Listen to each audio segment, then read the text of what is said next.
Amigos y amigas de Radio América, bienvenidos y bienvenidas a nuestro programa espiritual Corazón Limpio. Ayer terminamos nuestra meditación sobre el libro del profeta Isaías, recorriendo los capítulos del 56 al 66.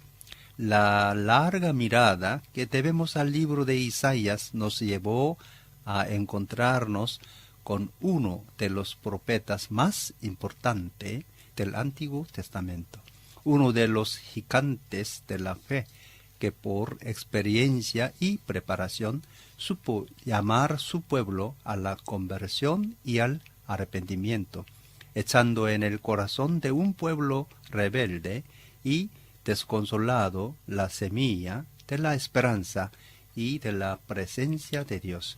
Notable, como decimos, fue su influencia sobre los autores del Nuevo Testamento.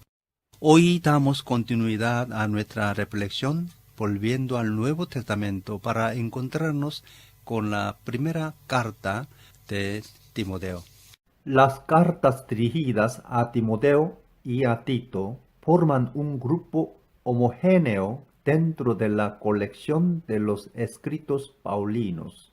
Sus destinatarios eran dos íntimos colaboradores de Pablo que necesitaban directivas concretas sobre la organización y el gobierno de las comunidades que él les había confiado, por lo cual reciben el título de cartas pastorales. Además, las tres cartas, la primera y segunda de Timoteo y la de Tito, están redactadas en un mismo tenor, combaten los mismos errores y reflejan una etapa más avanzada en la organización interna de las comunidades cristianas. La organización de la Iglesia se apoyaba en algunos ministerios. Uno de ellos, del cual Timoteo y Tito son los ejemplos, prolongaba la misión de los apóstoles y gozaba de la autoridad apostólica. Los otros ministros estaban ligados a la comunidad que los había presentado para ejercer su cargo. Compréndese Hebreos 6, 1 a 6 y 1 Timoteo 5, 22, ya sea que se llamarán episcopos, supervisores y presbíteros ancianos. Hay que subrayar que no había una clara distinción entre episcopos y presbíteros, y a veces parece que los dos ministerios se intercambiaban, o diáconos encargados del servicio.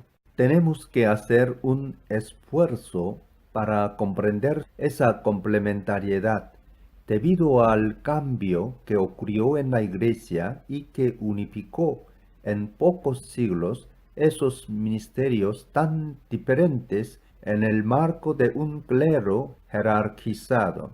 Vemos aquí la primera forma de la organización de la Iglesia. Hoy tendríamos que volver a esta estructura de iglesia primitiva, donde había comunidades ministeriales y cada uno debía contribuir para el bien de la comunidad. Esto quiere decir que en la comunidad de fe no hay personas más importantes que las otras, solo carismas y encargos diferentes, mas todos tienen como finalidad el bien de la comunidad. La elección de los responsables de las iglesias no es el único objetivo de esta carta. A lo largo de esas páginas se leerán orientaciones para la vida de las comunidades cristianas que deben aprender a perseverar. Se insiste también en la fidelidad a la palabra de Dios. La primera carta a Timoteo, a quien Pablo llama afectuosamente hermano nuestro y colaborador de Dios en el anuncio de la buena noticia de Cristo. Primera Tesalonicenses 3:2.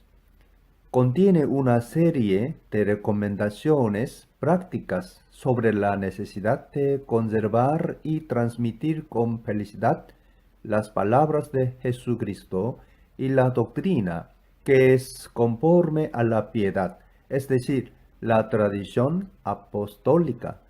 Primera Timoteo 6:3.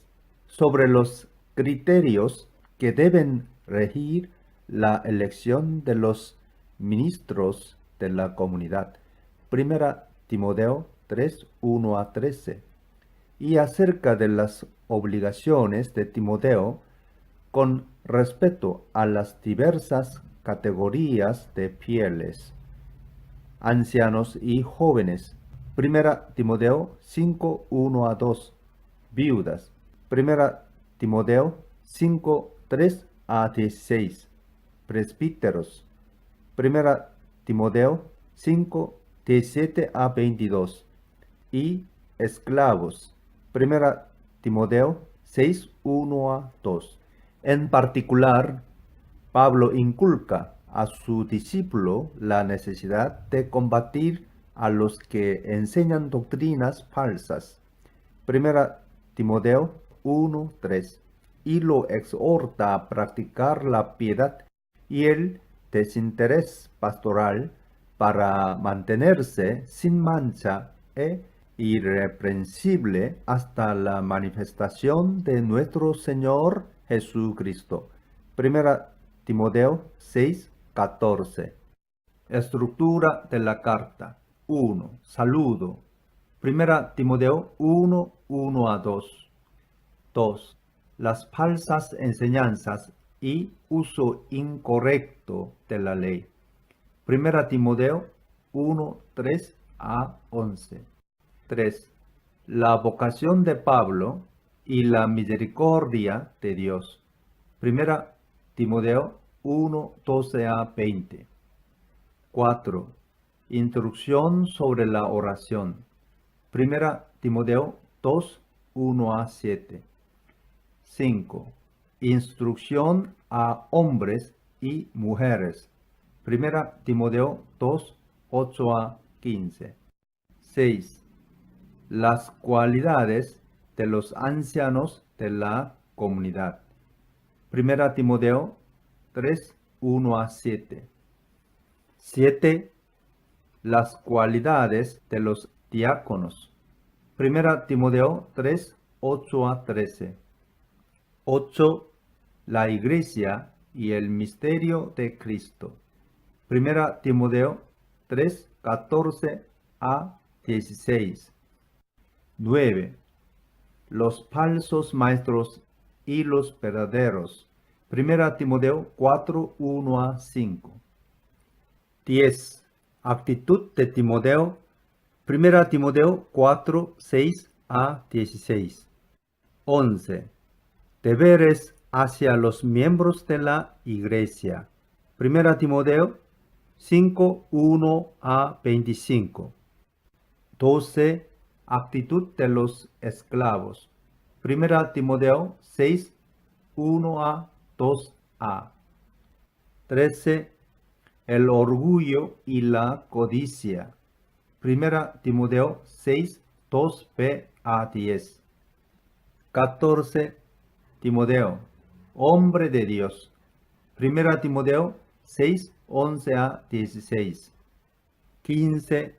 Consejos para los ricos.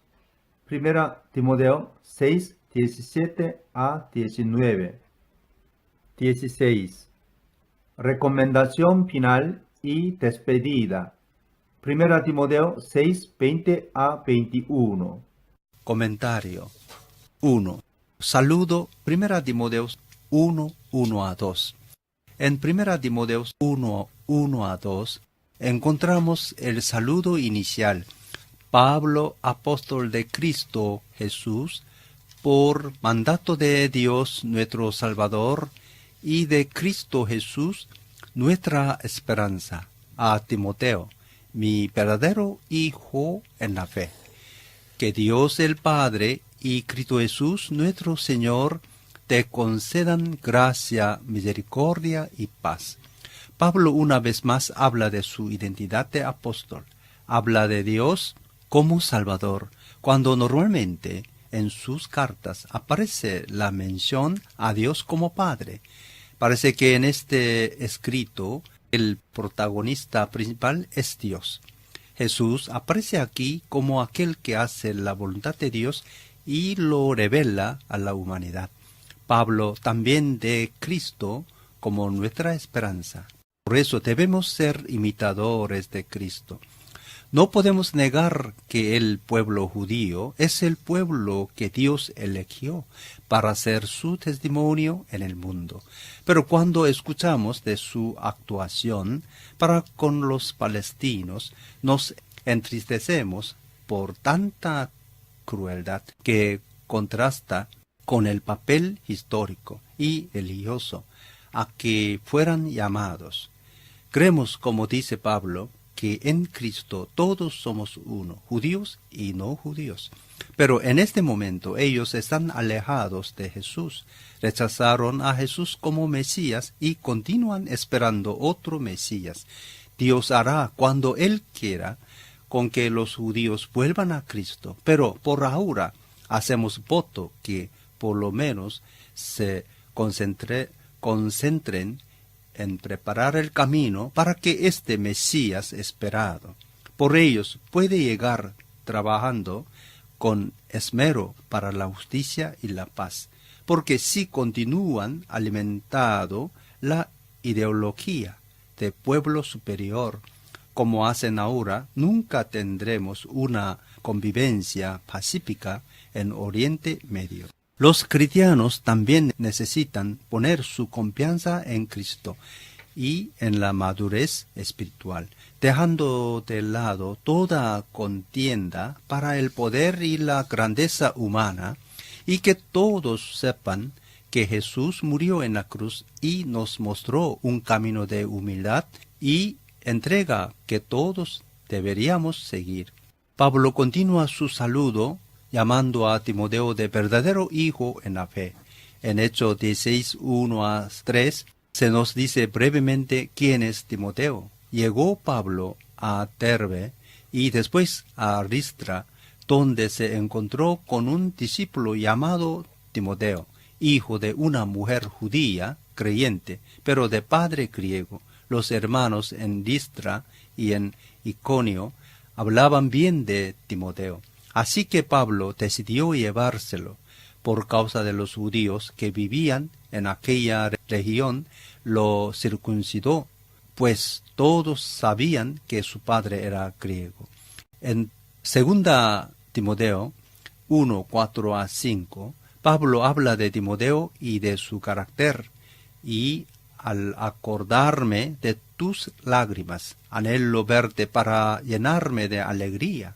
Traigo a la memoria tu fe sincera, la cual animó primero a tu abuela Loida y a tu madre Eunice, y ahora te anima a ti. De eso estoy convencido. En 1 Corintios 15:10 también se habla de Timoteo. Si llega Timoteo, procuren que se sienta cómodo entre ustedes, porque él trabaja como yo en la obra del Señor. En 1 Timoteo 5:23, Pablo hace una recomendación a Timoteo, porque por lo que me parece, tenía problemas de estómago. No sigas bebiendo solo agua, toma también un poco de vino, a causa de tu mal de estómago y tus frecuentes enfermedades. Pese a la situación de Timoteo, Pablo lo pone a cargo de una iglesia, una tarea no fácil, pero el apóstol sabe que en Cristo todo lo podemos. Ahora los líderes de la iglesia tienen que confiar más en Dios que en las cualidades de los que trabajan en la iglesia, sabiendo que Dios no deja faltar su ayuda a los que en Él confían. Timoteo fue un fiel discípulo de Pablo, por eso esto lo llamaban de hijo en la fe. Normalmente se habla de hijos cuando estos son hijos biológicos que continúan la vida de sus padres después que estos murieron. Por eso los padres lo hacen todo para sus hijos, para que éstos se preparen el mejor posible para enfrentar la vida. Los sabios escriben libros porque saben que su vida es breve y que sus pensamientos estarán guardados en sus escritos, que las futuras generaciones leerán. Los profesores, los educadores, los líderes espirituales dedican su vida para sus discípulos, para que éstos puedan continuar sus enseñanzas después de la muerte de su maestro. Leyendo las palabras que Pablo dijo a Timoteo, nosotros también podemos pensarnos que, como discípulos de Pablo, que escuchan su voz e imitan su dedicación total a la causa del Evangelio. Por eso es que en el final de la carta en Timoteo 6:21, el apóstol Pablo habla del plural cuando dice que la gracia sea con ustedes. Pablo parece estar consciente que no solo Timoteo, sino todos sus lectores, al escuchar sus palabras, podrán ser sus discípulos. 2. Contra las falsas enseñanzas. Primera Timoteo 1:3-11.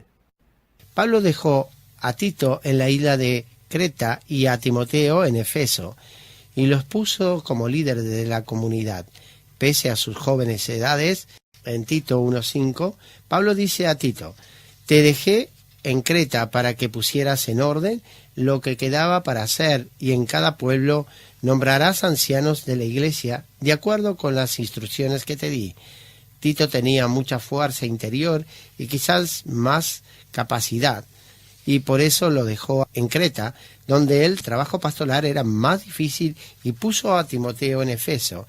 En Tito 1:12-14 leemos: fue precisamente uno de sus propios profetas que le dijo: los cretenses son siempre mentirosos, malas bestias, glotones, perezosos, y es la verdad. Por eso repréndelos con severidad, y a fin de que sean sanos en la fe y no hagan caso de leyendas judías ni de los que exigen esos que rechazan la verdad. En Éfeso, como decíamos, Pablo puso a Timoteo, aunque sabía que éste todavía no era maduro para el ministerio. En cuanto él fue a la región de Macedonia.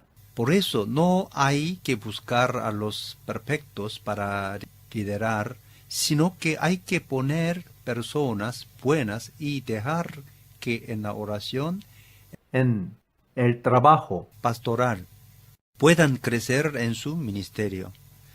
Hay un dicho que afirma que Dios no llama a los capaces, sino que capacita a los que llama. Normalmente los padres quieren para sus hijos las mejores universidades, porque los mejores profesores están en ellas. Jesús, por el contrario, eligió a sus discípulos entre las personas humildes y con poco o ningún estudio, y les dijo: ustedes son la sal de la tierra y la luz del mundo. Mateo 5:13-16. Jesús quiere cambiar el corazón de los que llama, para que de ellos salga amor. Si estamos con Jesús como los apóstoles estuvieron con él, entonces seremos sal y luz, porque tendremos nuestros corazones cambiados. Como ocurrió con Timoteo y Tito, también para todos los demás líderes religiosos, siempre hay dificultades en el ministerio, para que los que están bajo sus cuidados maduren espiritualmente. En nuestro ministerio nos encontramos con personas que están a varios niveles de madurez espiritual, y hay que acogerlo y lidiar con ellos a partir de su situación concreta, esperando con paciencia que maduren en la vida de fe, para que dejen a sus falsos ídolos y vanas filosofías, para seguir al Dios vivo y verdadero. En 1 Timoteo 1, 9 a 10, encontramos el elenco de algunos pecados y la necesidad de una ley que ordene la vida de estos pecadores. Tengamos en cuenta que la ley no se ha instituido para los justos, sino para los desobedientes y rebeldes, para los impíos y pecadores, para los irreverentes y profanos. La ley es para los que maltratan a sus propios padres, para los asesinos, para los adúlteros y los homosexuales, para los traficantes de esclavos, los embusteros y los que juran en falso. En fin, la ley es para todo lo que está en contra de la sana doctrina enseñada por el glorioso Evangelio que el Dios bendito me ha confiado. Estos que tienen su corazón desviado por el pecado deben ser educados en la fe y en la sana doctrina. Y Timoteo debe hacerlo, dice Pablo, para que de ellos brote el amor puro, como leemos en 1 Timoteo 1, 5 al 8. Encontramos, debes hacerlo así para que el amor brote de un corazón limpio, de una buena conciencia y de una fe sincera. Algunos se han desviado de esa línea de conducta y se han enredado en discusiones inútiles. Pretenden ser maestros de la ley, pero en realidad no saben de qué hablan ni entienden lo que con tanta seguridad afirman. Ahora bien, sabemos que la ley es buena, si se aplica como es debido. 3. La vocación de Pablo y la misericordia de Dios.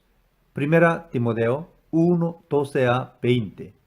Pablo fue un hombre humilde, pese a su preparación humana, cultural y espiritual.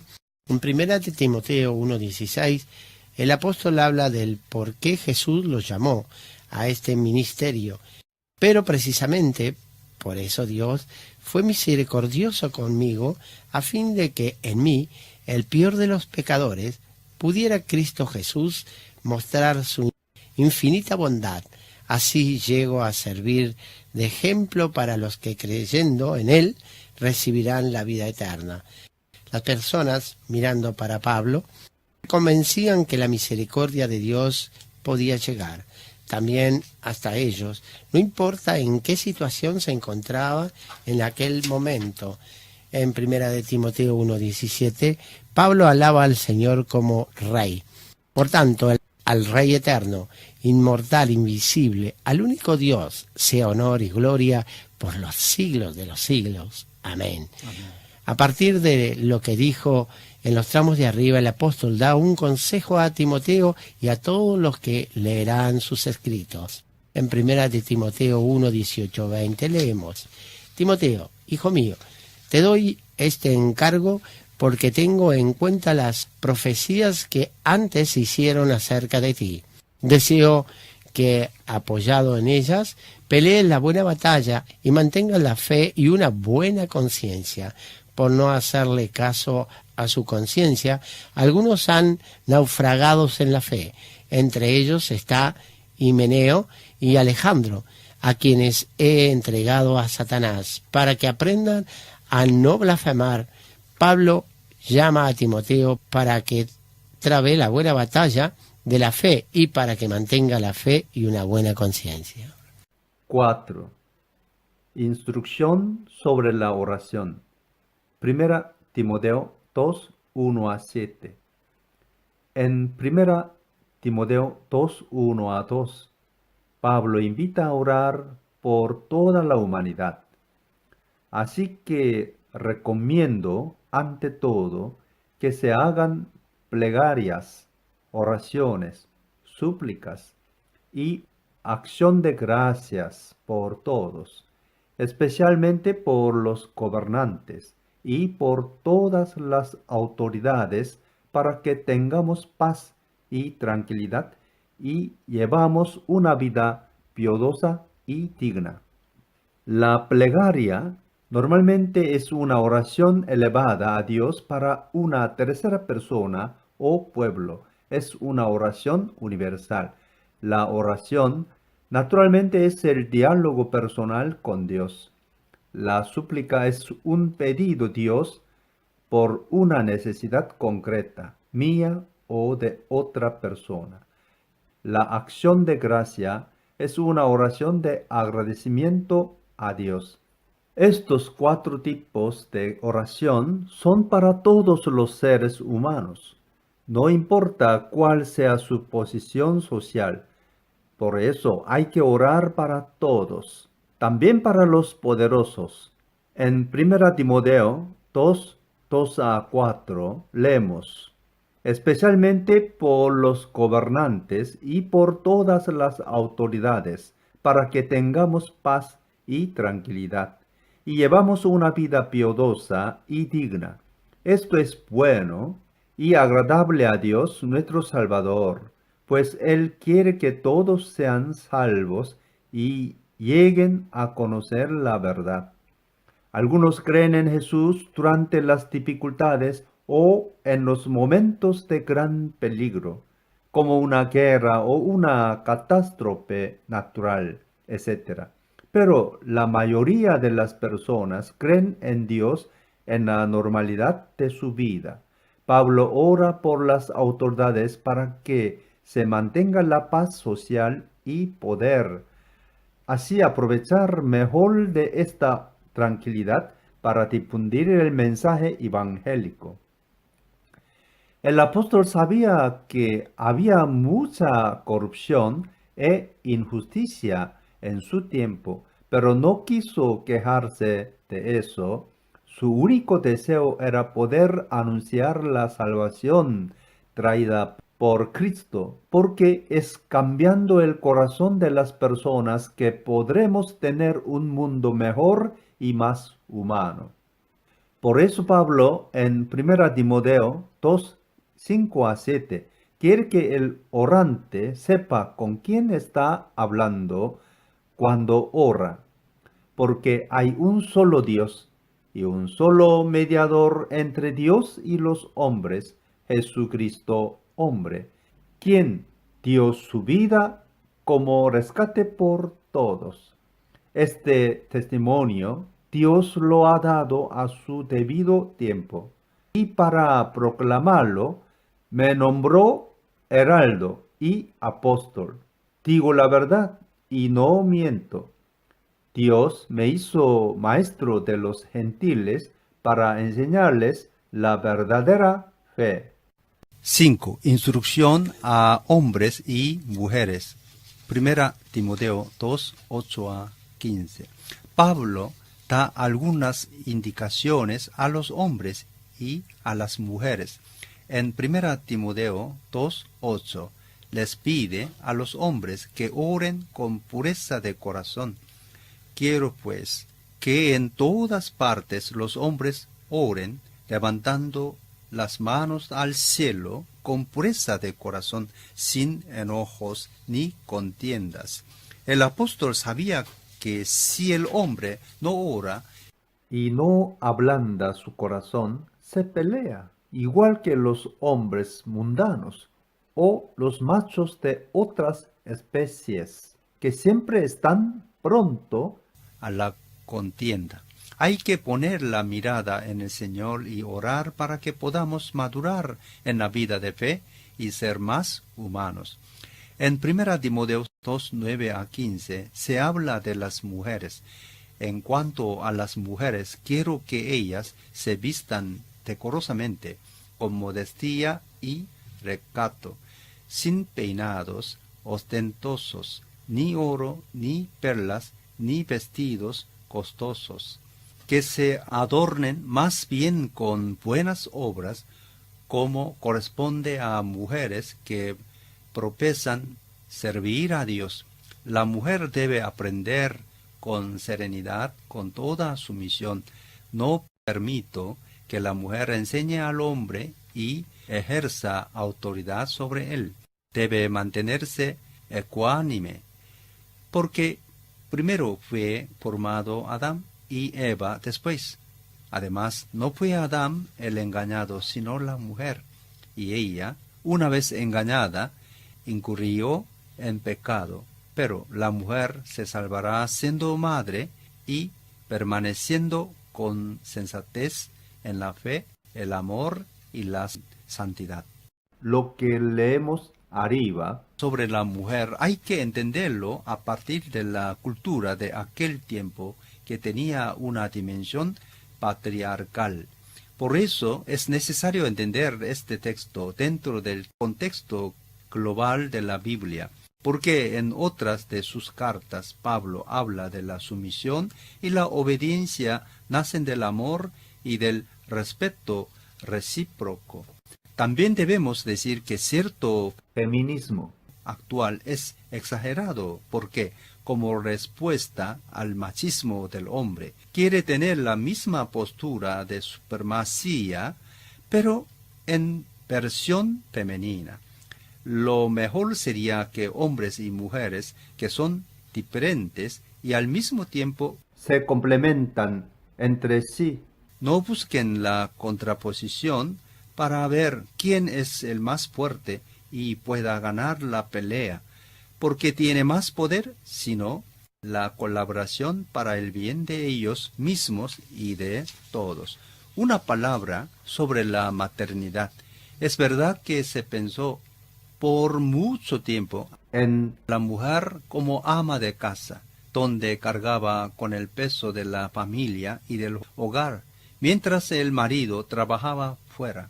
Hoy muchas mujeres rechazan rotundamente este papel porque tienen una profesión y quieren realizarse también en el ámbito laboral o porque son jefa de hogar por haber sido abandonadas por el marido o por otro motivo.